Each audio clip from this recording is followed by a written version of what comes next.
കർത്താവിന്റെ നാമം വാഴ്ത്തപ്പെടുമാറാകട്ടെ. വെളിപ്പാട് പുസ്തക പഠനത്തിലേക്ക് ശുശ്രൂഷയെ നയിക്കുന്ന ദൈവദാസി ബീന സിസ്റ്ററിനെയോർത്ത് കുടുംബത്തെ ഓർ ദൈവത്തെ സ്തുതിക്കുന്നു. അപ്പോൾ തന്നെ ഈ വചന പഠനത്തിൽ പങ്കെടുക്കുന്ന എല്ലാ ശ്രേഷ്ഠ ദൈവദാസി ദാസന്മാർക്കും ക്രിസ്തുവേശുവിൽ ഗുജറാത്ത് ബറോഡയിൽ നിന്ന് സ്നേഹവന്ദനം. പഠിക്കുന്ന എല്ലാവരെയും ദൈവം അനുഗ്രഹിക്കട്ടെ. ഇന്ന് വളരെ അത്യന്താപേക്ഷിതമായ ഒരു വചന പഠന സമയമാണ് വെളിപ്പാട് പുസ്തക പഠനം. അതുകൊണ്ട് പിശാച് ഏറ്റവും ഇഷ്ടപ്പെടാത്തൊരു വിഷയവുമായി എങ്ങനെ ഇത് മാറ്റിക്കളയാനാ പിശാച് നോക്കുന്നത്. അതുകൊണ്ട് എന്തു വന്നാലും നമ്മളിത് പൂർണ്ണമായി, കർത്താവ് വരാൻ താമസിച്ചാൽ ഇത് പൂർണ്ണമായി പഠിക്കണമെന്ന് ദൈവം ആഗ്രഹിക്കുന്നു. അതുകൊണ്ട് നമ്മളും ആഗ്രഹിക്കുക, അതിലുപരിയായി പ്രാർത്ഥിക്കുക. ദൈവദാസി കഴിഞ്ഞ ക്ലാസ്സിൽ എന്താണ് പഠിപ്പിച്ച് നിർത്തിയതെന്നുള്ളത് പറഞ്ഞല്ലോ. ഏഷ്യ മൈനറിലെ 7 സഭകളുടെ ദൂതുകളില് 3-ാമത്തെ സഭയായ പെർഗമോസിലെ സഭയുടെ ദൂതന് എഴുതുന്ന ദൂതാണ്. അതിൻ്റെതായ 6 കാറ്റഗറൈസ് ചെയ്ത് വിഭാഗമായി തിരിച്ചു പറഞ്ഞല്ലോ. മുഖവുര, പ്രശംസ, വിമർശനം, പ്രബോധനം, മുന്നറിയിപ്പ്, വാഗ്ദത്തം, ഇങ്ങനെയാണ് നമ്മൾ പോകുന്നത്. അതില് ഇന്ന് നമ്മൾ 13-ാമത്തെ വാക്യം മുതലാണ് പഠിക്കുന്നത്. നീ എവിടെ പാർക്കുന്നു എന്നും അത് സാത്താന്റെ സിംഹാസനമുള്ളയിടം എന്നും ഞാൻ അറിയുന്നു. പെർഗമോസ്, പെർഗമം എന്നുള്ള ഡീറ്റെയിൽസ്, അതിൻ്റെ ഒരു ഇൻട്രൊഡക്ഷൻ ഞാൻ പറഞ്ഞിരുന്നു. അതുകൊണ്ട് അതിലേക്ക് പിന്നെ ഞാൻ കടക്കുന്നില്ല. ഒറ്റ വാക്കിൽ പറഞ്ഞാൽ ഇന്ന് ബെർഗമോസ് എന്ന പേരിലാണ് അറിയപ്പെടുന്ന ഈ സ്ഥലം. തുർക്കികളും അർമേനിയക്കാരും ഗ്രീക്കുകാരുമാണ് ഇവിടെ പാർക്കുന്നത് ഇന്ന്. ബെർഗമോസ്, ഓക്കെ, അത് അന്നും ഇന്നും പ്രശസ്തമായ ഒരു സ്ഥലമാണ്. Pergamos now is known as ബെർഗമോസ്.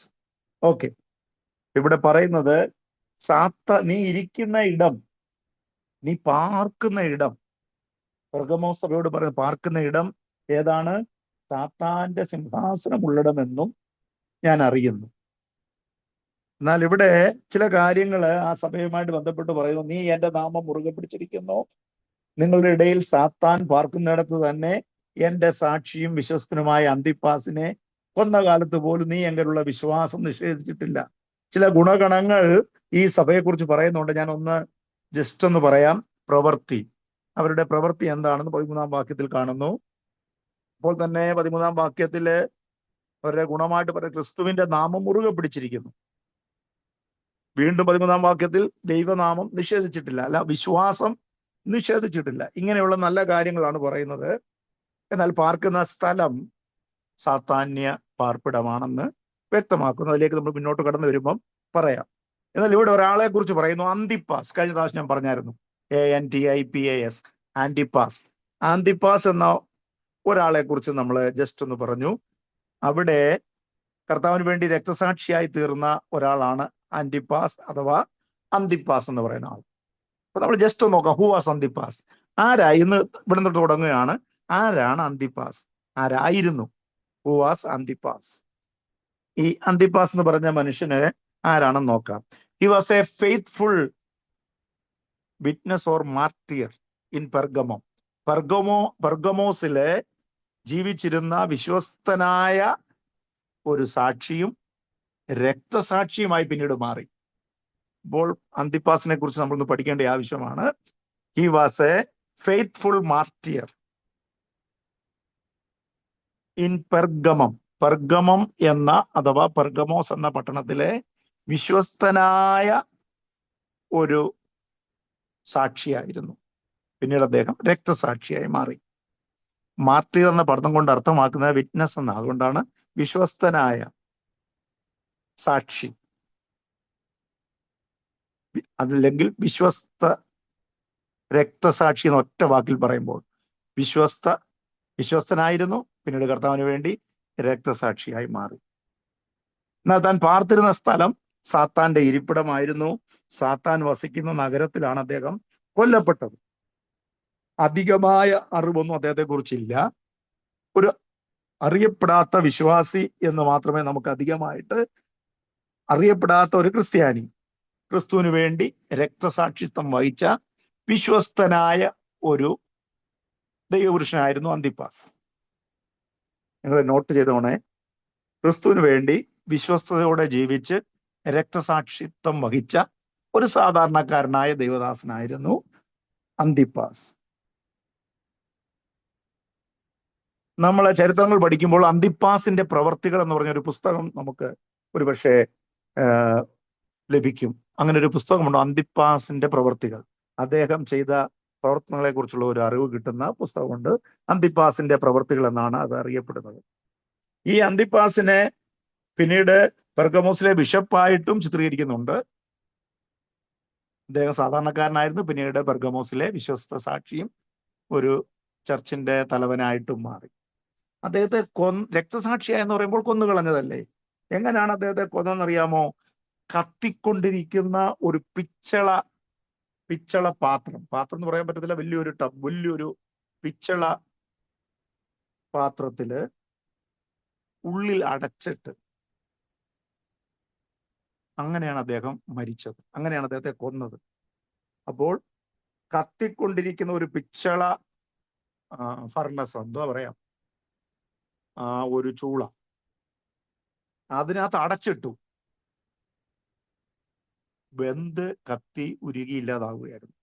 അങ്ങനെയാണ് അദ്ദേഹത്തെ വധിച്ചത്. അപ്പോൾ 1-ാം നൂറ്റാണ്ടിൽ ക്രിസ്തുവിന് വേണ്ടി വിശ്വസ്തനായി നിൽക്കുക മാത്രമല്ല, നല്ല സാക്ഷ്യം പ്രാപിക്കുക മാത്രമല്ല, അവസാനം കർത്താവിന് വേണ്ടി രക്തസാക്ഷിയായി തീർന്ന വിശ്വസ്തനും വിശുദ്ധനുമായ ഒരു മനുഷ്യനായിരുന്നു അന്തിപ്പാസ്. അദ്ദേഹത്തെ അങ്ങനെ കൊല്ലാനുള്ള കാര്യം, അദ്ദേഹം പാർത്തിരുന്ന സ്ഥലം സാത്താന്റെ ഇരിപ്പിടമായിരുന്നു. ഓക്കെ, ഇനി ഒരു പ്രത്യേകത, വെളിപ്പാട് പുസ്തകം നമ്മൾ പഠിച്ചാൽ ഇങ്ങനെ കർത്താവിന് വേണ്ടി രക്തസാക്ഷിയായി തീർന്നു എന്ന് വ്യക്തിപരമായി പേര് നൽകിയിരിക്കുന്ന ഒരേ ഒരാൾ ഇദ്ദേഹമാണ്. ശ്രദ്ധിക്കണേ, കൺഫ്യൂഷൻ വരരുത്. വെളിപ്പാട് പുസ്തകത്തിൽ രക്തസാക്ഷികൾ എന്നുള്ള കോമൺ നെയിം ഉപയോഗിച്ചിട്ടുണ്ട്, എന്നാൽ കർത്താവിന് വേണ്ടി രക്തസാക്ഷിയായി എന്ന് പറയുന്ന പേരെടുത്ത് പറഞ്ഞിരിക്കുന്ന ഒരേ ഒരു ഭക്തൻ ഇദ്ദേഹമാണ് വെളിപ്പാട് പുസ്തകത്തിൽ. ദൈവത്തിന് വേണ്ടി രക്തസാക്ഷിയായി എന്ന് വ്യക്തിപരമായി പേര് നൽകിയിരിക്കുന്ന ഒരേ ഒരു വ്യക്തി വെളിപ്പാട് പുസ്തകത്തിൽ. എന്നാൽ രക്തസാക്ഷിത്വമൊന്നും രക്തസാക്ഷികളും ഒക്കെ ആവർത്തിച്ച് കാണുന്നുണ്ട്.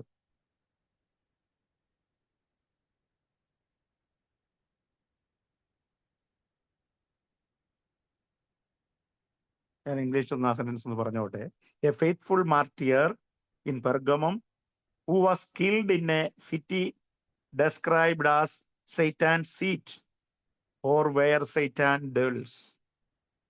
സാത്താൻ താമസിക്കുന്ന ഇടം, സാത്താന്റെ പാർപ്പിടം, ഇരിപ്പിടം എന്നറിയപ്പെടുന്ന സ്ഥലത്ത് രക്തസാക്ഷിത്വം വഹിച്ച വിശ്വസ്തനായ ദൈവപുരുഷനാണ് അന്തിപ്പാസ്. എല്ലാം ഒന്നും ഓർത്തില്ലെങ്കിൽ ഹി വാസ് എ മാർട്ടിയർ. ഇദ്ദേഹം ഒരു രക്തസാക്ഷിയായിട്ട് നിഷ്ഠൂരമായി കൊല ചെയ്യപ്പെട്ടു.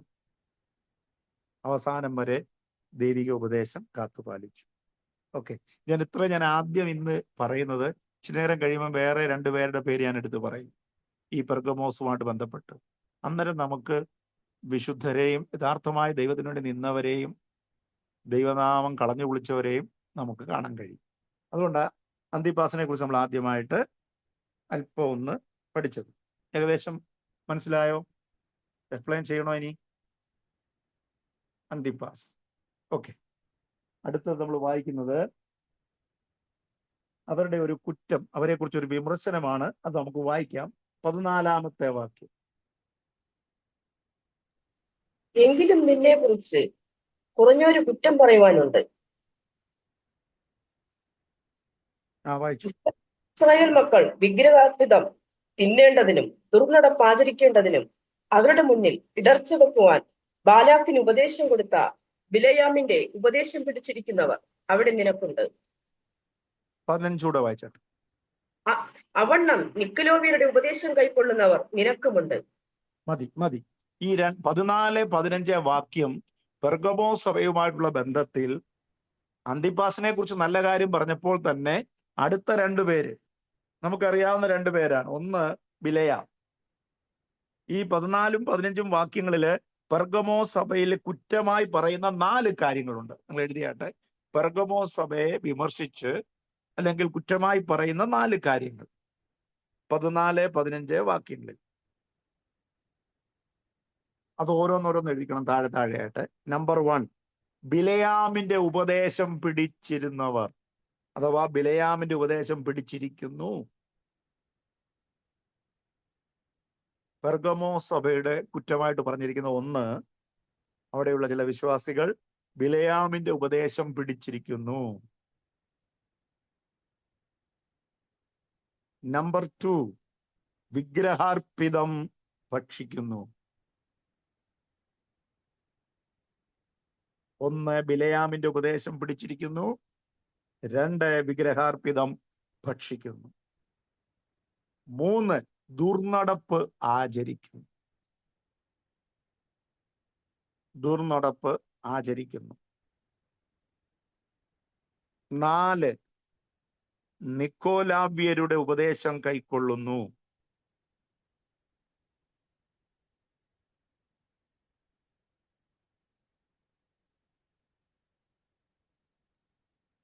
'നിക്കോലാവ്യരുടെ ഉപദേശം കൈക്കൊള്ളുന്നു. ഒന്നുകൂടെ പറയാം 4 കാര്യം. ബിലയാമിന്റെ ഉപദേശം പിടിച്ചിരിക്കുന്നു. പെർഗമോസ് സഭയുടെ കാര്യം ഇപ്പോഴേ അങ്ങ് പഠിച്ചു. ബിലയാമിന്റെ ഉപദേശം പിടിച്ചിരിക്കുന്നു. വിഗ്രഹാർപ്പിതം ഭക്ഷിക്കുന്നു. ദുർനടപ്പാചരിക്കുന്നു. നിക്കോലാവ്യരുടെ ഉപദേശം കൈക്കൊള്ളുന്നു. നിക്കോലാവ്യരുടെ ഉപദേശം കൈക്കൊള്ളുന്നു.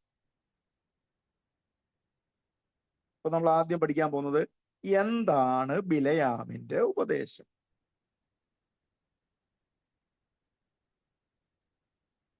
What was the teachings of Balaam? ഇംഗ്ലീഷിലെ ബാലാം എന്നാണ്.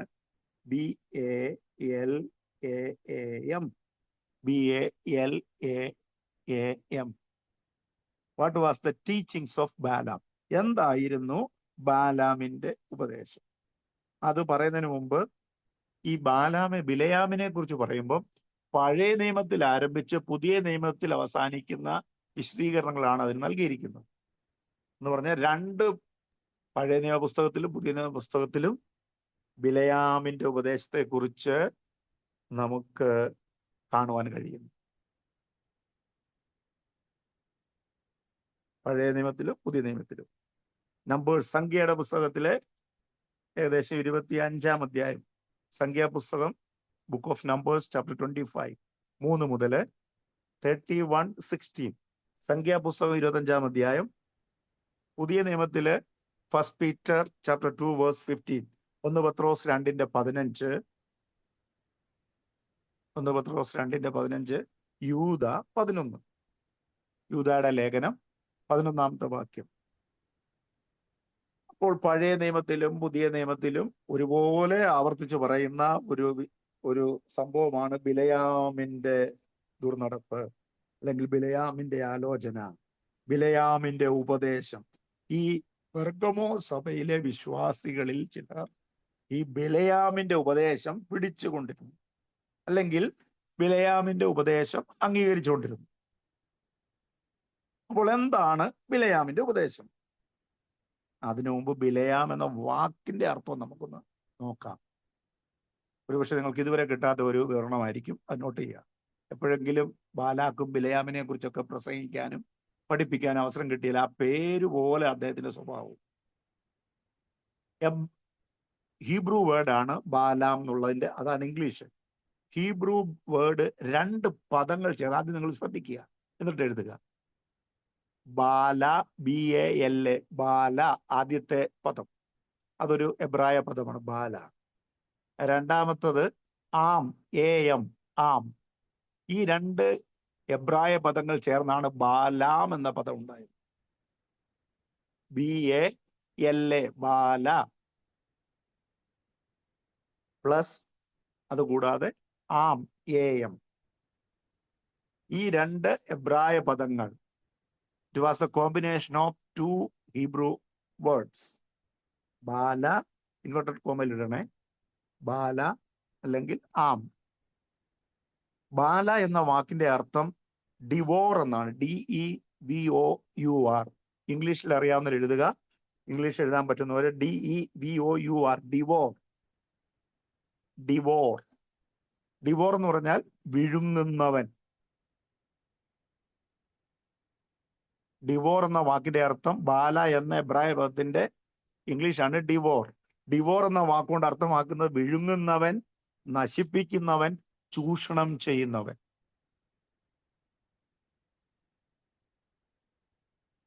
വിഴുങ്ങുന്നവൻ, നശിപ്പിക്കുന്നവൻ, ചൂഷണം ചെയ്യുന്നവൻ. ദാറ്റ് ഈസ് ബാല. മൊത്തം പേരായില്ല. ഡിവോർ. ഇനി ആം എന്ന പദം, AM, ആം എന്ന ഹീബ്രു പദത്തിന്റെ അർത്ഥം പീപ്പിൾ എന്ന, ജനങ്ങൾ. PEOPLE, ജനങ്ങൾ. ആം മീൻസ് ജനങ്ങൾ. അപ്പോൾ ബാലാം, ഉച്ചാരണം എങ്ങനെയാണ്? ബലാം അല്ലെങ്കിൽ ബാലാം, രണ്ട് രീതിയിൽ ഉച്ചരിക്കാം. അപ്പൊ ആ നീട്ടി പറയണം. രണ്ട് A ഉണ്ട്, BALAAM. ബാലായ്ക്കകത്ത് ഒരു A ഉണ്ട്, പിന്നെ ആം. ഇതിന്റെ മൊത്തം പേര്, മീനിങ്, ബാലാം എന്ന പദത്തിന്റെ അർത്ഥം devourer of the people. Devourer, DEVOURER, devourer, DEVOURER, devourer of the people. എന്റെ മലയാളം പ്രിയപ്പെട്ടവരെ എല്ലാവരും എഴുതണേ. ഇന്നത്തെ കാലത്ത് അങ്ങനെയുള്ളവരൊക്കെ കുറെ ഉണ്ട്. അതുകൊണ്ട് ജനത്തെ വിഴുങ്ങുന്നവൻ, ജനത്തെ വിഴുങ്ങുന്നവൻ, അല്ലെങ്കിൽ ജനത്തെ നശിപ്പിക്കുന്നവൻ, അല്ലെങ്കിൽ ജനത്തെ ചൂഷണം ചെയ്യുന്നവൻ.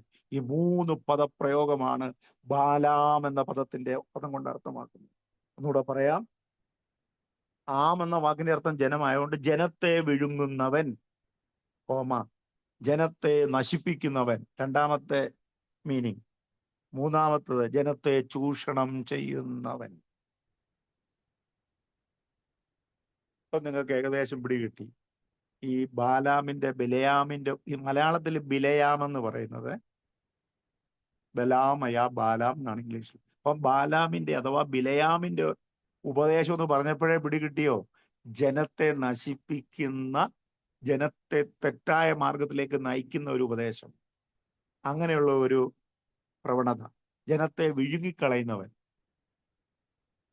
ജനത്തെ ചൂഷണം ചെയ്യുന്നവൻ.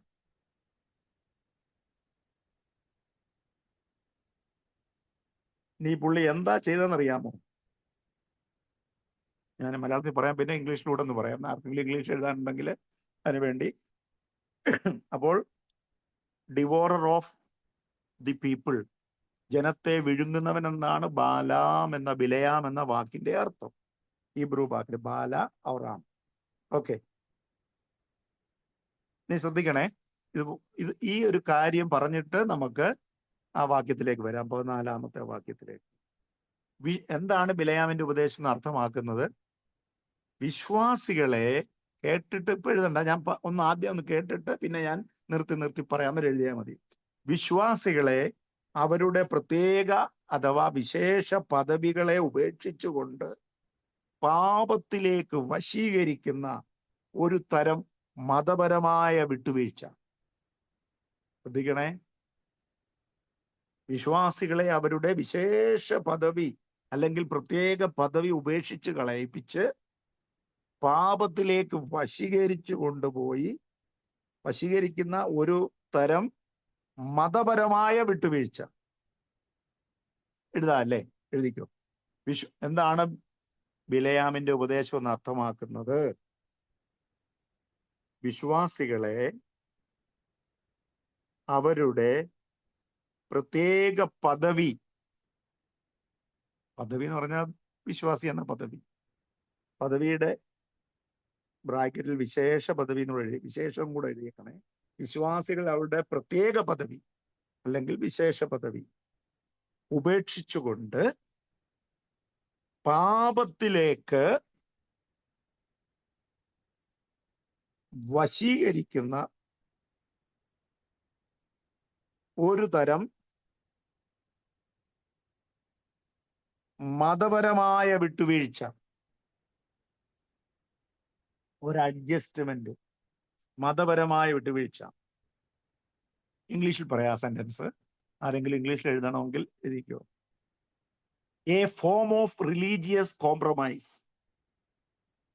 A form, FORM, a form of religious compromise.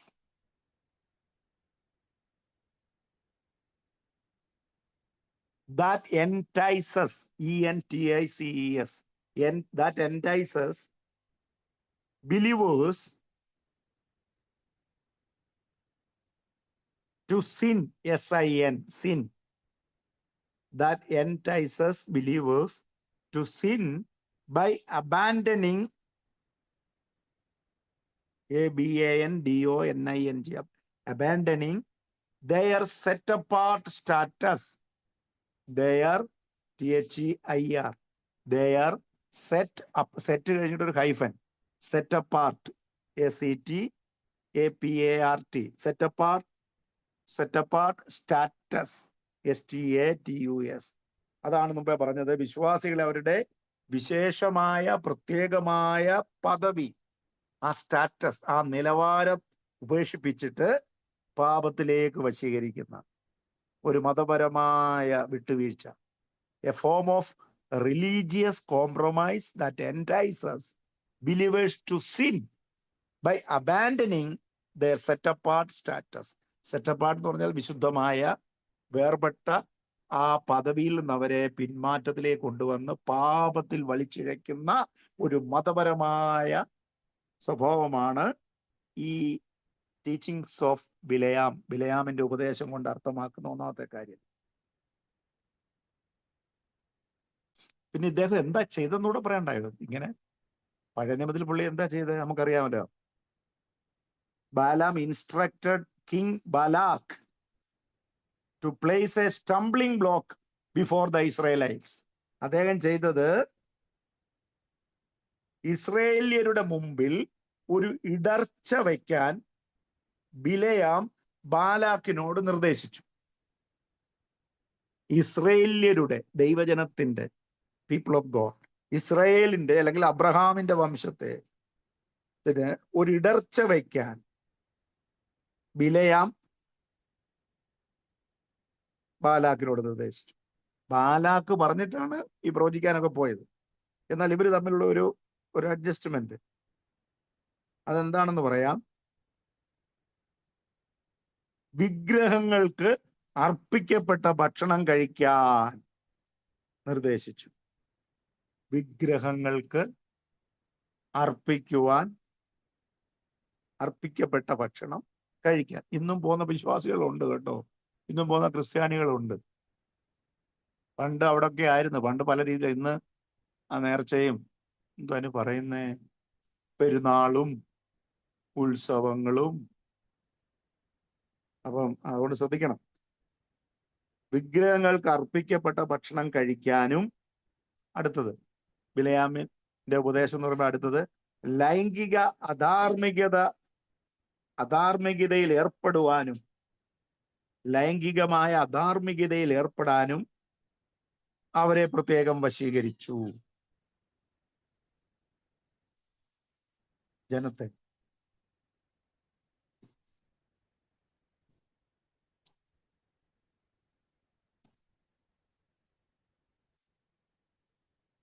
ഞാൻ ഇംഗ്ലീഷിലോട് പറഞ്ഞോട്ടെ. ബലാം അല്ലെങ്കിൽ Balaam instructed King Balak to place a stumbling block, to place, PLSE, place a stumbling block before the Israelites.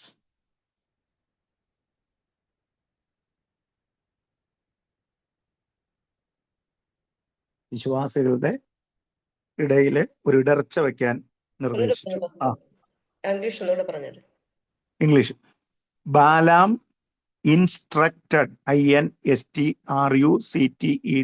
English എഴുതുമ്പോൾ തെറ്റാതെ എഴുതണം. ഞാൻ 5 പ്രാവശ്യം വേണേലും പറഞ്ഞുതരാം. Balaam instructed King Balak, BALAK. മോവാബി രാജാവായിരുന്നല്ലോ Balak. Balak to place, PLSE TO, to place a stumbling block, ഇടർച്ചക്കല്ല്, ഇടർച്ച, സ്റ്റംബ്ലിംഗ് ബ്ലോക്ക്. എങ്ങനാ, ആർക്കാ? ബിഫോർ ദ ഇസ്രായേലൈറ്റ്സ്, ഇസ്രായേൽ ജനത്തിന്റെ മുമ്പിൽ. Israelites, ISRAELITES, Israelites, before the Israelites.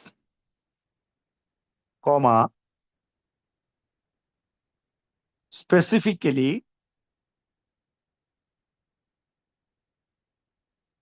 enticing them. എന്താണ് ഫോഴ്സ് ചെയ്തത്? എന്താണ് നിർദ്ദേശിച്ചത്? Specifically enticing them to eat food sacrificed to idols. To eat food sacrificed to idols. വിഗ്രഹങ്ങൾക്ക്, മൂർത്തികൾക്ക് അർപ്പിച്ചത് ഭക്ഷിക്കുവാൻ അവരെ പ്രേരിപ്പിച്ചു. ഒന്നാമത്തെ പാപം അദ്ദേഹം ജയിപ്പിച്ചതാണ്. And commit COMMIT and commit sexual immorality.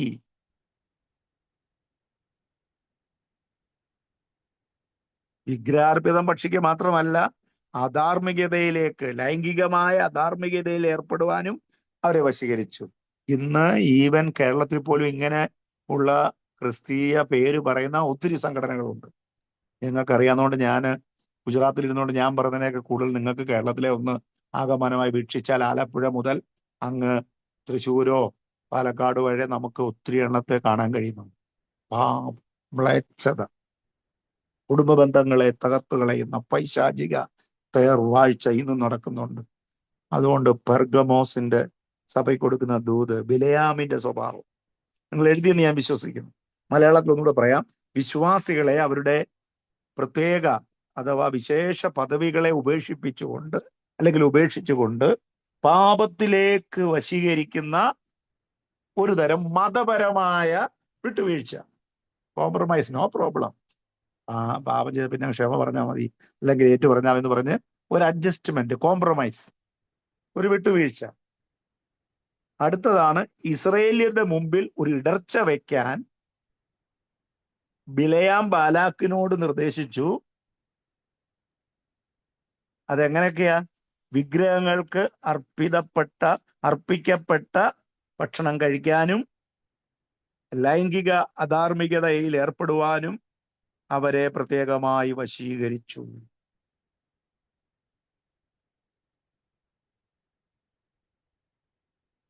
Okay, ഇനി നമുക്ക് ആ ഭാഗത്ത് വായിക്കാം. 14-ാമത്തെ വാക്യം. ഇതിനകത്തും പല പദങ്ങളും ഉണ്ട്.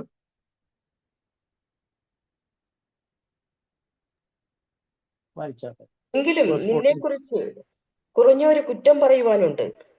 ഇസ്രായേൽ മക്കൾ വിഗ്രഹാർപ്പിതം തിന്നേണ്ടതിനും ദുർനടപ്പ് ആചരിക്കേണ്ടതിനും അവരുടെ മുൻപിൽ ഇടർച്ച വെക്കുവാൻ ബാലാക്കിന് ഉപദേശിച്ചു കൊടുത്ത ബിലയാമിന്റെ ഉപദേശം പിടിച്ചിരിക്കുന്നവർ അവിടെ നിനക്കുണ്ട്. മതി, ഞാൻ അതിന്റെ റെഫറൻസ് പറയാം, നിങ്ങൾ പിന്നീട് വായിച്ചോണേ അടുത്ത ആഴ്ചക്ക് മുമ്പ്. സംഖ്യാപുസ്തകം 25-ാം അധ്യായം മൊത്തത്തിൽ വായിക്കണം. സംഖ്യാപുസ്തകം 25-ാം അധ്യായം, അതുപോലെ 31-ാം അധ്യായം 16-ാമത്തെ വാക്യം.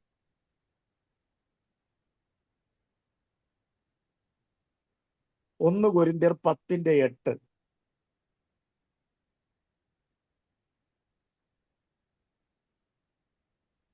അതിനോട് ചേർന്ന് വേണമെങ്കിൽ 2 വാക്യം കൊണ്ട് എഴുതാം. വെളിപ്പാട് പുസ്തകം 2:20. നമ്മൾ അങ്ങോട്ട് വരുന്നതേ ഉള്ളൂ അടുത്ത സഭയെ കുറിച്ച് പറയുമ്പോൾ. തൂയത്തൈലക്കാർക്ക് ഇതുപോലെ ചെറിയൊരു സ്വഭാവം ഉണ്ടായിരുന്നു. അതുകൊണ്ട് നമ്മൾ അടുത്ത് വരുമ്പോൾ പറയാം. വെളിപ്പാട് പുസ്തകം 2:20, അപ്പോസ്തല പ്രവൃത്തി 15:29. അപ്പോസ്തല പ്രവൃത്തികൾ, book of acts chapter 15:29. 1 കൊരിന്ത്യർ 8:10, 1 Corinthians 8:10 and 10:19. 10:19. 1 കൊരിന്ത്യർ 10:8 ഉണ്ട്, 19 ഉണ്ട്. പിന്നീട് വായിച്ചാൽ മതി, സമയക്കുറവുകൊണ്ട് ഞാനത് വായിപ്പിക്കുന്നില്ല. വെളിപ്പാട് പുസ്തകം 2:20 ഒന്ന് വായിച്ചാട്ട്.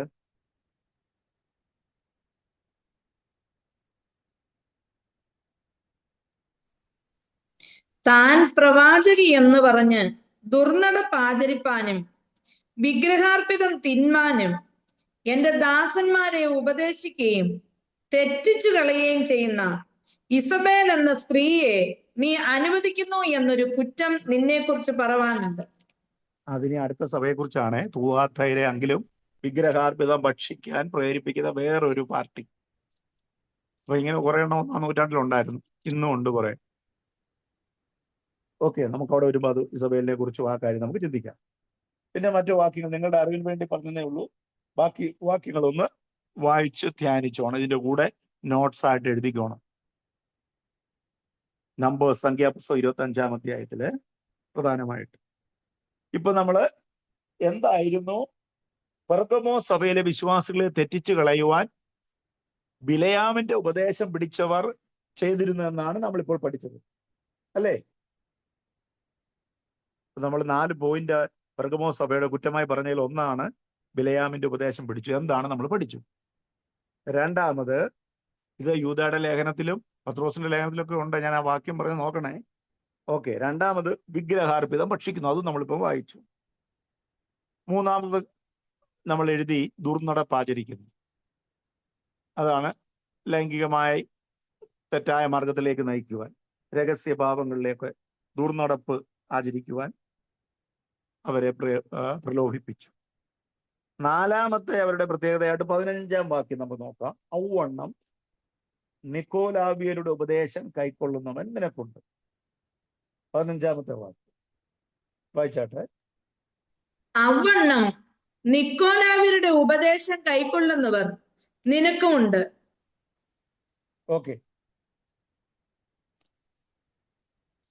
അപ്പം നിക്കോലാവിയർ ആരാണെന്ന് കഴിഞ്ഞ ദിവസം ഞാനൊന്ന് ജസ്റ്റ് സൂചിപ്പിച്ചായിരുന്നു, അല്ലേ?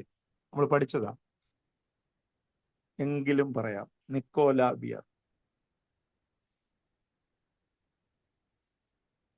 ഒരു മിനിറ്റ്.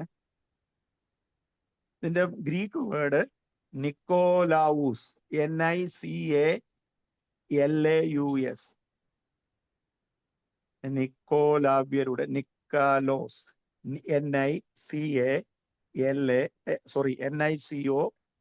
NICOLAUS, നിക്കോലാവൂസ്. നിക്കോലാവൂസ് എന്ന വാക്കിന്റെ അർത്ഥം കോൺകറർ ഓഫ് ദ പീപ്പിൾ. ബിലയാമിന്റെ കൂട്ടൊക്കെ തന്നെയാണ്. Conqueror, CONQUEROR, CONQUEROR, conqueror of the people. Conqueror of the people എന്ന് പറയുമ്പോഴേ നമുക്ക് മനസ്സിലാവുമല്ലോ, ജനത്തെ കീഴടക്കുന്നവൻ.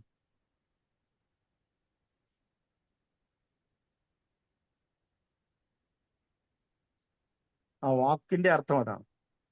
ഗ്രീക്ക് വേർഡാണ് നിക്കോലാവോസ്. നിക്കോലാവോസ് എന്ന ഗ്രീക്ക് പദത്തിന്റെ അർത്ഥം കോൺകറർ ഓഫ് ദ പീപ്പിൾ.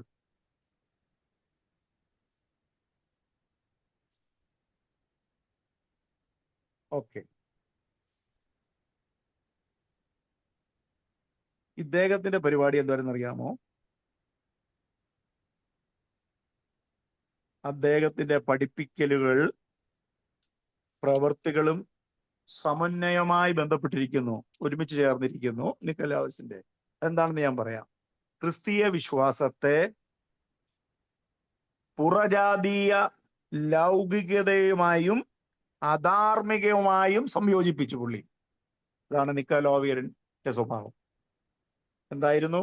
ക്രിസ്തു വിശ്വാസത്തെ, ക്രിസ്തീയ മാർഗത്തെ അന്യജാതിക്കാരായ പുറജാതീയ ലൗകികതയുമായും, വേൾഡ്ലിനെസ്, ലൗകികതയുമായും അധാർമികമായും, ഇമ്മോറാലിറ്റി, അധാർമികമായും സംയോജിപ്പിച്ച ഒരു system,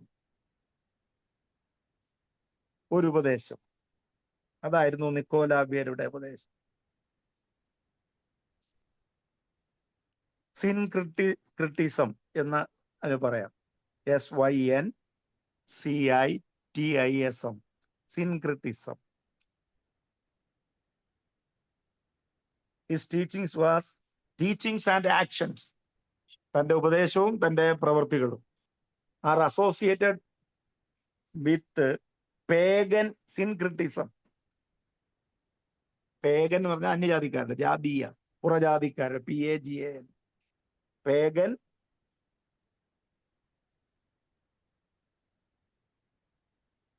Christian ഫെയ്ത്തിനെ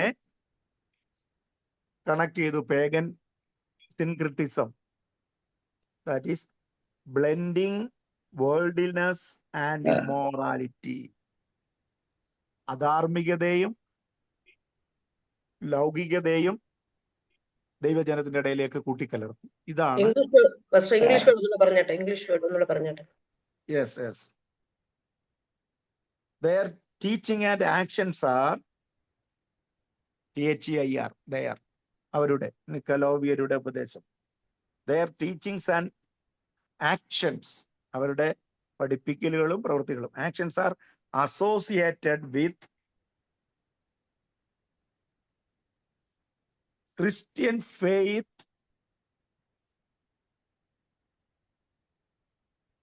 and pagan syncretism. Pagan, PAGN, pagan syncretism, SYNCRITISM. അതെന്താണെന്ന് ഒരു ഹൈഫൻ ഇട്ടിട്ട് എഴുതുക. പേഗൻ സിൻക്രിറ്റിസം എന്തായിരുന്നു? Blending worldliness and immorality. അപ്പം ക്രിസ്ത്യൻ വിശ്വാസത്തോട് വേൾഡ്ലിനെസ്, ലൗകികത, worldliness, WORLDLINESS, worldliness and immorality. ഇത് ലൗകികതയും അധാർമികതയും ക്രിസ്തീയ ഫെയ്ത്തുമായി, ക്രിസ്തീയ വിശ്വാസമായി കൂട്ടിക്കലർത്തുന്ന അതാ സിൻക്രിറ്റിസം എന്ന് പറയുന്നത്. അത് ചേർത്തിട്ട് അവര് പഠിപ്പിക്കുകയും പ്രവർത്തിക്കുകയും ചെയ്യുക. സ്വയം പാപം ചെയ്യുകയും എന്നിട്ട് ആ പാപം മറ്റുള്ളവരെ കൊണ്ട് ചെയ്യിപ്പിക്കുകയും ചെയ്യുന്ന ഒരു പ്രവണതയാണ്. നിക്കോലാവിയർ, ഈ പുള്ളി ആദ്യം നല്ലൊരു പുള്ളിയായിരുന്നു, പിന്നീട് പോയതാ അല്ലേ? ഏഴ് മേശമേൽ ശുശ്രൂഷിക്കാന് 7 പേര് സ്തെഫാനോസിനും കൂടെ ഒക്കെ തിരഞ്ഞെടുത്ത കൂട്ടത്തിലുണ്ടല്ലോ പുള്ളിക്കാരൻ. ആദ്യം നല്ല പാർട്ടിയായിരുന്നു, തുടക്കം നല്ലതായിരുന്നു, പിന്നെ വഴിതെറ്റിപ്പോയി. അത് പിന്നീട് ക്രൈസ്തവ സഭയിൽ, പെർഗമോസ് സഭയിൽ വലിയ ഒരു തലവേദനയായിട്ട് മാറി. അപ്പൊ നമ്മൾ ഈ ഒരു കാര്യം, ഞാൻ ഇതിൻ്റെ ഇടയ്ക്ക് കൂടെ ഒരു പ്രബോധനം പറയാം. ആര് എവിടുന്ന് വേണേലും കൂട്ടായ്മയിലും സഭയിലും വരാം, വരുന്ന നല്ലതാ, വരണമല്ലോ. പക്ഷെ വരുമ്പോൾ അവർ ചിലതൊക്കെ എക്സെട്രാ കൊണ്ടുവരും. അത് അവർ പണക്കാരാണെന്നും ബുദ്ധിമാന്മാരാണെന്നും ലോകത്തിലെ വലിയവരാണെന്നും പറഞ്ഞിട്ട് നമ്മളങ്ങ് അഡ്ജസ്റ്റ്മെന്റ് ചെയ്താൽ സഭ കുത്തഴിഞ്ഞു പോകും. ആരും ആമീൻ പറഞ്ഞില്ല. ആമേൻ. ചില വമ്പന്മാരും ചില മിടുക്കികളും മിടുക്കന്മാരും വരും. ഒരു ലോകത്തിൽ ചിലപ്പോൾ പൈസക്കാരായിരിക്കും, അവര് ബുദ്ധിമാന്മാരായിരിക്കും, അല്ലെങ്കിൽ അവര് സമൂഹത്തിൽ വലിയവരായിരിക്കും. പക്ഷെ അവർ ആ ജാതീയ സ്വഭാവം കൂട്ടിക്കൊണ്ട ഇങ്ങോട്ട് വരുന്നത്. അത് പാസ്റ്റർമാർക്കും ദൈവവേല ചെയ്യുന്ന ദൈവത്തിന്റെ അഭിഷിക്തന്മാർക്കും അഭിഷിക്തകൾക്കും എന്നും തലവേദനയാണ്. എന്ന് പറഞ്ഞാൽ, സിമ്പിൾ ഭാഷയെ പറഞ്ഞാൽ, വീണ്ടും ജനനം പ്രാപിക്കാത്ത എണ്ണം സഭയ്ക്കകത്ത് വന്നാൽ, മാനസാന്തരപ്പെടാത്തത് അകത്ത് വന്നാൽ തലവേദനയാണേ. ഒറ്റ വാക്കിൽ പറഞ്ഞാൽ, വെട്ടുകുഴി വെച്ച് ചെത്തി വെടിപ്പാക്കി നേരെയുള്ളതിനെ അകത്ത് കയറ്റാവും. സ്നാനപ്പെടുന്നതിന് മുമ്പ് കാര്യങ്ങളെല്ലാം വ്യക്തമായി. ഇങ്ങോട്ട് വന്ന് അങ്ങോട്ട് പോയി സ്നാനപ്പെടുത്തി മെമ്പറാക്കി കൂട്ടി ആൾക്കാരെ കാണിക്കാനൊന്നും നമുക്ക് നോക്കണ്ട. 2 വിശ്വാസികളെ ഉള്ളെങ്കിൽ ഇടയന്മാരെ, ദൈവദാസിദാസന്മാരെ കർത്താവിന് മുമ്പിൽ കണക്ക് ബോധിപ്പിക്കേണ്ടി വരും. 10 പേരെ ഉള്ളെങ്കിലും 2000 പേരുണ്ടെങ്കിലും 500 പേരുണ്ടെങ്കിലും കുറയുന്നത് കുഴപ്പമില്ല, അത്രയും ഉത്തരവാദിത്വം അല്പം കുറഞ്ഞിരിക്കും. കൂടുന്തോറും ദൈവദാസിമാർ ഓരോത്തിനെയും ഇൻഡിവിജ്വലി, വ്യക്തിപരമായ ഓരോത്തിനെയും സ്ക്രൂട്ടനൈസ് ചെയ്ത് അവർക്ക് സ്പെഷ്യൽ അറ്റൻഷൻ കൊടുത്ത് അവരെ ഉപദേശത്തിൽ, പുതിയ നിയമ ഉപദേശത്തിൽ, ക്രിസ്തുവിന്റെ ഉപദേശത്തിൽ, അപ്പോസ്തോലിക ഉപദേശത്തിൽ, ദൈവവചന പ്രകാരം മാനസാന്തരത്തിന്റെ യോഗ്യമായ ഫലം കായ്ക്കത്തക്കോണം ചെത്തി വെടിപ്പാക്കിക്കോണം. ആ അച്ചായൻ ദുബൈയിൽ നിന്നും അമേരിക്കയിൽ നിന്നും വന്നെന്ന് പറഞ്ഞ് കുറെ പൈസ കൊണ്ട് വന്ന ഉടനെ സഭയുടെ സെക്രട്ടറി ആക്കരുതെന്ന് അതിന്റെ അർത്ഥം. സഭയിലെ പ്രധാന പദവി കൊടുത്ത് പിന്നെ പുള്ളിയാ ഭരിക്കുന്നത്. കാരണം പാസ്റ്ററിന് ഇടയ്ക്കിടയ്ക്ക് നല്ലൊരു കിഴി കിട്ടുന്നുണ്ട്. അതുകൊണ്ട് പാസ്റ്റർ അങ്ങ് കണ്ണടയ്ക്കും, അല്ലെങ്കിൽ വായടയ്ക്കും. കാരണം കിട്ടാനുള്ളത് കിട്ടുന്നുണ്ട്. ഇത് വെച്ച് ഈ പാപം കൊണ്ട് നടക്കുന്ന ചിലത് അകത്ത് കയറും. പിന്നെ അവന്റെ സാമ്രാജ്യമാ സ്ഥാപിക്കുന്നത്. തല വെച്ച് കൊടുക്കല്ലേ ദൈവമക്കളെ. ജീവൻ പോകേണ്ടി വന്നാലും രക്തം തന്നവനു വേണ്ടി വചനപ്രകാരം ഉപദേശത്തിൽ നിന്നോണം, പ്രമാണത്തിൽ നിന്നോണം. ഒരാൾ വഴി തന്നെ മാറിയാ വരുന്ന കണ്ടാൽ ഉപദേശിക്കാം, നമുക്ക് പഠിപ്പിച്ചു കൊടുക്കാം, പറഞ്ഞ് മനസ്സിലാക്കി കൊടുക്കാം. 1, 2, 3 പ്രാവശ്യം പറഞ്ഞിട്ട് മനസ്സിലായില്ലെങ്കിൽ, നന്നാവാൻ മനസ്സില്ലെങ്കിൽ ഒഴിഞ്ഞു മാറുക, ഒഴിപ്പിച്ചു കളയുക, അല്ലാതെ വേറെ ഒരു മാർഗവും ഇല്ല. കൂട്ടിക്കലർത്തരുതേ, അത് കുഴപ്പമാണ്. നല്ലത് അഴുക്കായി പോകും, അതേ ഉള്ളൂ കുഴപ്പം. നല്ല ആൾക്കാർ മാറിപ്പോയി കളയും, നല്ല ഫലങ്ങൾ കായ്ക്കേണ്ടതിനെയും കൂടെ അഴുക്കാക്കി കളയും. ഓക്കെ, നിക്കലോബിയരുടെ ഈ 2 സ്വഭാവം, ഉപദേശം എവിടെ ഉണ്ടായിരുന്നു? പെർഗമോസ് സഭയിൽ. ആമേൻ. അതുകൊണ്ടാണ് ഈ സ്ഥലത്തെ സാത്താന്റെ ഇരിപ്പിടം, the thrown of Satan, Pergamos എന്ന സ്ഥലം സാത്താന്റെ ഇരിപ്പിടം എന്നാണ് വിശേഷിപ്പിച്ചിരിക്കുന്നത്. നമ്മൾ ആദ്യം അത് വായിച്ചു. സാത്താന്റെ സിംഹാസനമുള്ളിടം, അല്ലേ? 13-ാമത്തെ വാക്യം, നീ എവിടെ പാർക്കുന്നു? വായിച്ചാട്ടെ 13. നീ എവിടെ പാർക്കുന്നു എന്നും അത് സാത്താന്റെ സിംഹാസനമുള്ളിടമെന്നും ഞാൻ അറിയുന്നു. നീ എന്റെ നാമം മുറുകെ പിടിച്ചിരിക്കുന്നു. മതി. നീ എവിടെ പാർക്കുന്നു എന്ന്. പണ്ടത്തെ ഗോഡ്സ് ഓൺ കൺട്രിയാണ് കേരളമെന്ന് ആരും ഇപ്പൊ വ്യാമോഹിക്കരുത്. പണ്ടത്തെ ഉണർവ് കാലത്തുണ്ടായിരുന്ന ഒരു നല്ല ആത്മീയ പൈതൃകത്തിൽ പണ്ടത്തെ അപ്പച്ചന്മാരും അമ്മച്ചിമാരും കാത്തു സൂക്ഷിച്ച ആ ദൈവിക ഉപദേശങ്ങളെ കാറ്റിൽ പറത്തിക്കൊണ്ട് ഏതോ ശക്തികളുടെ പിൻബലത്താൽ ക്രൈസ്തവ സഭയെ താർന്നു തിന്നുന്ന ഒരു ദുഷ്ട പൈശാചിക കാലഘട്ടമാണ് ഇന്ന് കേരളത്തിൽ കൂടുതലായിട്ടുള്ളത്. അതുകൊണ്ട് ഞാൻ ആ ഭാഗം പറയുമ്പം ഏറ്റവും കൂടുതൽ കേരളത്തിന് വേണ്ടി പ്രാർത്ഥിക്കണം. വടക്കേ ഇന്ത്യയൊക്കെ പ്രാർത്ഥിക്കാൻ കുഴപ്പമില്ല, നല്ലതാണ്, ഞങ്ങളൊക്കെ പാർക്കുന്നത്. പക്ഷേ കേരളം നഷ്ടപ്പെട്ടു പോകരുത്. നമ്മുടെ കേരളം ഇപ്പൊ സാത്താന്റെ സിംഹാസനം ഇരിക്കുന്ന എറണാകുളവും ആലപ്പുഴയും തിരുവനന്തപുരവും കോഴിക്കോടും ഒക്കെ സാത്താന്റെ സിംഹാസനം ഇരിക്കുന്ന ഇടമെന്ന് അറിഞ്ഞ് കൊച്ചു പിള്ളാരെ അപ്പനമ്മമാരിൽ നിന്ന് തെറ്റിച്ചു കളയുന്ന. കഴിഞ്ഞ ദിവസം ഞാൻ മർത്തോമ സഭയുടെ ഒരു പ്രോഗ്രാം കണ്ടു. പെന്തക്കോസുകാർ ഇതുവരെ അതങ്ങോട്ട് ചെയ്യാൻ തുടങ്ങിയില്ല. ഈ മാരാമൺ കൺവെൻഷനുമായിട്ട് ബന്ധപ്പെട്ടാണോ അതോ അവരുടെ ഏതെങ്കിലും അവരുടെ സെന്ററിന്റെ കൺവെൻഷനാണ്, അത് ഞാൻ അത്ര മൊത്തത്തിൽ കണ്ടില്ല. ശരിയെന്താ അറിയാമോ? 10,000 അമ്മയപ്പന്മാരെ, ടീനേജ് ചെറുപ്പക്കാരായ പിള്ളേരുമായിട്ട് ഒരു അരമണിക്കൂറാണോ 3/4 മണിക്കൂറാണോ 1 മണിക്കൂറാണോ അത്രയും സമയം ഒരു വലിയ മൈതാനത്ത് ഒരുമിച്ച് കൂട്ടിയിട്ട് അവരോട് പറഞ്ഞ് പ്രസംഗമൊക്കെ പിന്നെ, പാട്ടും കൂത്തുമൊക്കെ പിന്നെ, അപ്പനമ്മമാരോട് പറഞ്ഞു സ്വന്തം കുഞ്ഞുങ്ങളെ സ്നേഹിക്കാൻ പഠിക്കേ, കുഞ്ഞുങ്ങളെ ഒന്ന് ലാളിക്കേ. ആൺകൊച്ചാകട്ടെ പെൺകൊച്ചാകട്ടെ, 10 വയസ്സോ 12 വയസ്സോ 16 വയസ്സോ 8 വയസ്സോ 12 വയസ്സോ 16 വയസ്സോ 18 വയസ്സുള്ള ഈ കുഞ്ഞുങ്ങളെ നിങ്ങളൊന്ന് അവരുമായിട്ടൊന്ന് സംവാദിക്കേ, അവരുമായിട്ട് കുശലം പറ, അവർക്ക് സ്നേഹം കൊടുക്ക്. അത് ഞാൻ കണ്ടതിന്റെ വീഡിയോ, അത് ചെയ്യിപ്പിച്ചു. ആ കുഞ്ഞുങ്ങൾ കരയുന്ന പെൺകുഞ്ഞുങ്ങളെ ഞാൻ കണ്ടു, കരയുന്ന ആൺകുട്ടികളെ കണ്ടു, കരയുന്ന അമ്മയപ്പന്മാരെ കണ്ടു.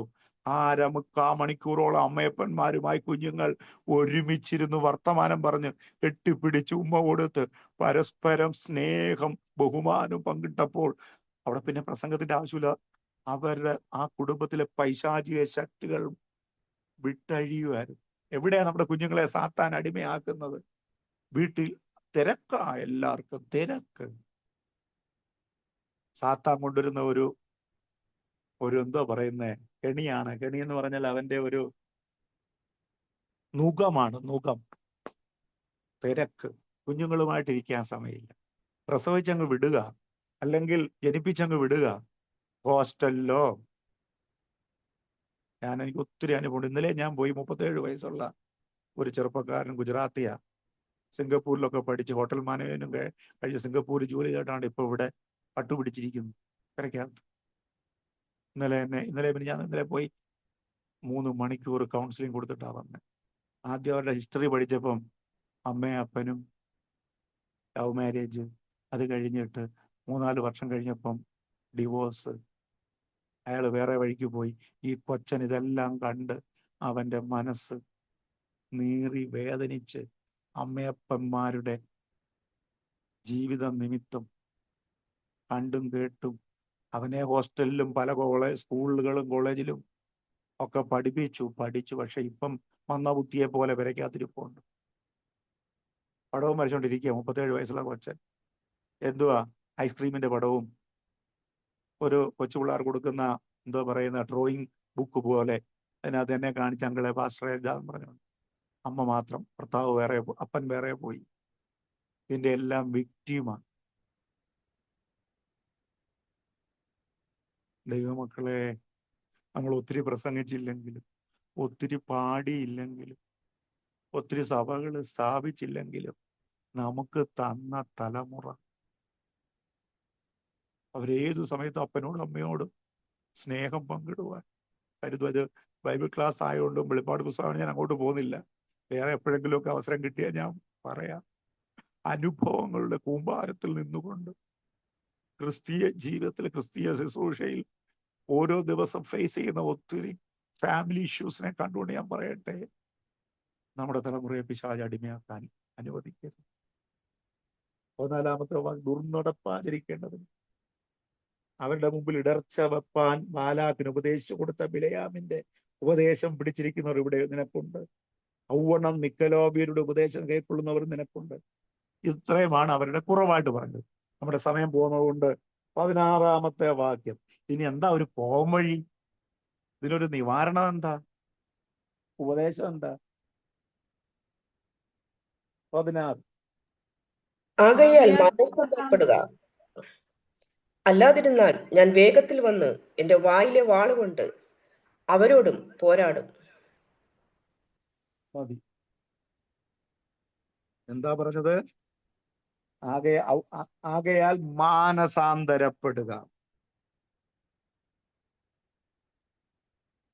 എന്താ ദൈവമക്കളെ ആവശ്യം? എവിടെ ഇത് അവരെ റിബ്യൂക്ക് ചെയ്ത്, ഈ പെർഗമോസ് സഭയെ റിബ്യൂക്ക് ചെയ്ത് ശാസിച്ചിട്ടെന്നാ പറയുന്നത്? മാനസാന്തരപ്പെടുക.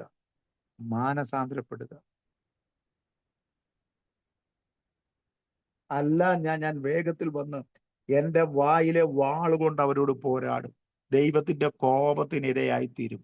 മാനസാന്തരപ്പെടാഞ്ഞാൽ 2026-ലും ഏറ്റവും latest and newest message Markose 1:15. Bible നോക്കാമെന്ന് പറഞ്ഞേ. അത് പരസ്യമായിട്ടും രഹസ്യമായിട്ടും സഭയിലും പുറത്തും, സഭയിലെന്ന് പറഞ്ഞ് ഇന്നത്തെ അവസ്ഥ കൊണ്ടാ പറഞ്ഞ, ജീർണത കൊണ്ട് പുറത്തും പറയേണ്ടത് എന്താണ്? കൺവെൻഷനുകളിൽ ഘോഷിക്കേണ്ടത് എന്താണ്? യോഹന്നാൻ സ്നാപനം വിളിച്ചു പറഞ്ഞതും യേശു പ്രസംഗിച്ചതുമാണ്. ഗലീല കടൽപ്പുറത്ത് എന്താ പറഞ്ഞത്? മർക്കോസ് 1:15 വായിച്ചു ഒരാൾ.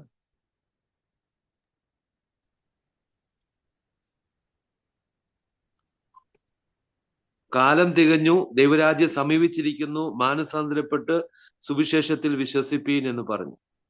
കണ്ടു, ഇവിടെ മാനസാന്തരമാണ്. യോഹന്നാൻ സ്നാപകന്റെ പ്രസംഗം മത്തായി 3 മുതൽ അങ്ങോട്ട് വായിച്ചാൽ അവിടെ മൊത്തം മാനസാന്തരത്തെ കുറിച്ചാണ് പറഞ്ഞത്. യേശു ഗലീലയിൽ പ്രസംഗിച്ചു തുടങ്ങിയപ്പോൾ പറഞ്ഞു തുടങ്ങിയതും പ്രസംഗിച്ചതും എല്ലാം മാനസാന്തരപ്പെടുക, സുവിശേഷത്തിൽ വിശ്വസിക്കുക. കാലം തികഞ്ഞു, അതുകൊണ്ടാണ് ദൈവരാജ്യം സമീപിച്ചിരിക്കുന്നു. ഒരിക്കലും മാറ്റാൻ പറ്റാത്ത നിത്യമായ സുവിശേഷ സന്ദേശം ഇതാണ്. ആമേൻ പറഞ്ഞേ. ഇതാണ് കാലം തികഞ്ഞു, ദൈവരാജ്യം സമീപിച്ചിരിക്കുന്നു. മാനസാന്തരപ്പെടുക. ദൈവവചനത്തിൽ വിശ്വസിക്കുക, കർത്താവിൽ വിശ്വസിക്കുക, സുവിശേഷത്തിൽ വിശ്വസിക്കുക. ഇവിടെ എന്താ പറഞ്ഞത്? ആകയാൽ മാനസാന്തരപ്പെടുക. ഇനി അവസരം തരും, അവസരം ലഭിക്കും.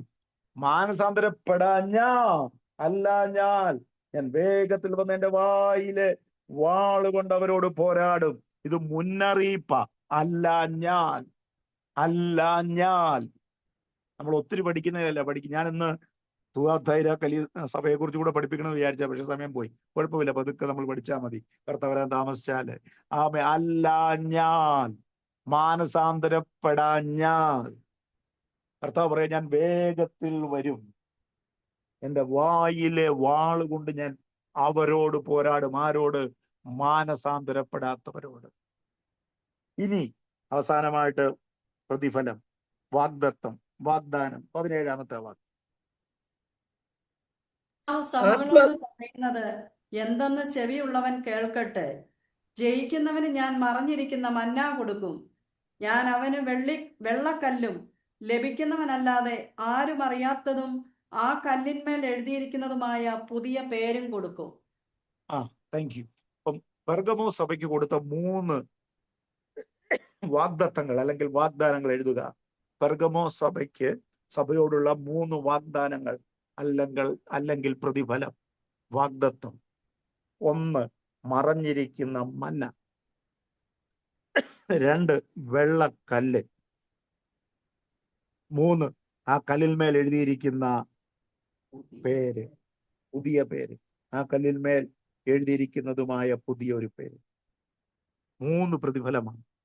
മറഞ്ഞിരിക്കുന്ന മന്ന, വെള്ളക്കല്ല്, അതുപോലെ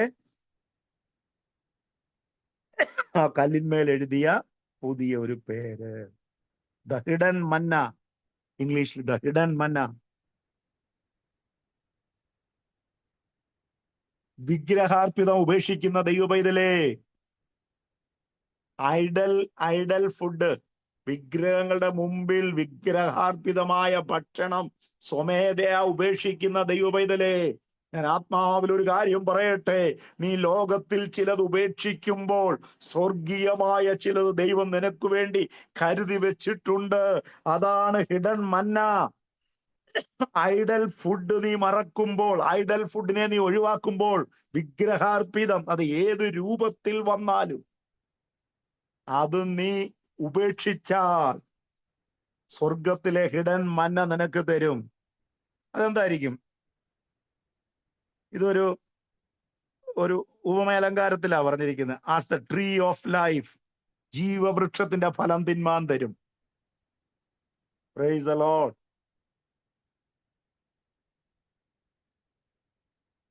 അപ്പോൾ തന്നെ മരുഭൂമിയിൽ ഇസ്രായേൽ മക്കൾ 8 മണിക്കൂറും 12 മണിക്കൂറും 24 മണിക്കൂറും ജോലി ചെയ്ത് സമ്പാദിച്ച പൈസ കൊണ്ടുണ്ടാക്കിയ ചപ്പാത്തിയും ദോശ ഇഡലി അല്ല കഴിച്ചത്, സ്വർഗത്തിലെ മന്ന. അവരൊരു പണിക്ക് പോയില്ലെങ്കിലും അവരെ പോറ്റാൻ ദൈവത്തിന് കഴിയുമെങ്കിൽ, പുതിയ നിയമ വിശ്വാസിയെ, നീ ദൈവഭക്തിയിൽ നിന്നാൽ നിനക്ക് ലോകം കാണാത്ത മറഞ്ഞിരിക്കുന്ന മന്നയെ എൻ്റെ ദൈവം തരുവാൻ വിശ്വസ്തനാ. ഹിഡൻ മന്ന ഈ ഭൂമിയിലും ഈ മരുഭൂ യാത്രയിലും ഈ പ്രതിസന്ധികളുടെ മധ്യത്തിലും ഭക്തിയോടെ ജീവിച്ചാൽ, വിഗ്രഹാർപ്പിതങ്ങളെ നീ ഉപേക്ഷിച്ചാൽ മറഞ്ഞിരിക്കുന്ന മന്നയെ ദൈവം തരും. അത് ഇസ്രായേൽ മക്കളെ മരുഭൂമിയിൽ തീറ്റിച്ച ദൈവമുണ്ടല്ലോ, ആ സ്വർഗീയ മന്ന.